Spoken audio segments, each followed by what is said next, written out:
আদর্শওয়ালা, চরিত্রবান, মানবপ্রেমিক, সমাজপ্রেমিক, ইনসাফ পরায়ণ হতো। এজিদ ছিল একজন জালিম, এজিদ ছিল একজন চরিত্রহীন। এজিদ তার বাড়িতে, তার রাজ দরবারে নাচ গান মদের আসর বসাতো। এজিদ এত চরিত্রহীন ছিল। যখন কুস্তান্তনিয়া দখলের জন্য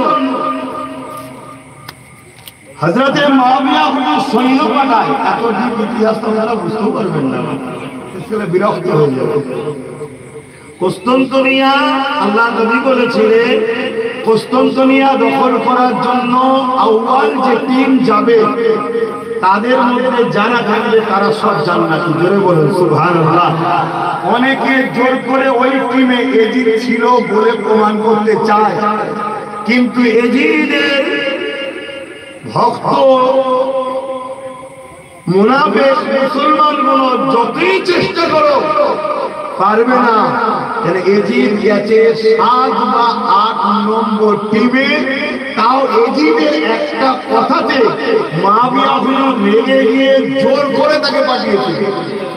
এজিদকে যখন বলেছিল মুআবিয়া হুজুর যেতে চাই না, সাহাবা হুজুররা গিয়েছিলেন, লড়াই হয়েছে, অনেক সাহাবা হুজুর শহীদ হয়েছে।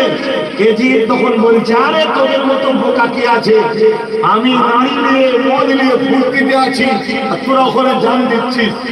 এই কথা যখন মুআবিয়া হুজুরের কানে গেছে, তখন মুআবিয়া হুজুর তাকে জোর করে, সেটা কত নম্বর টিমে, 7 বা 8 নম্বর কাফেলা। আর নবী বলেছেন প্রথম যে কাফেলা কুস্তান্তনিয়ার উপরে হামলা করবে, হাতে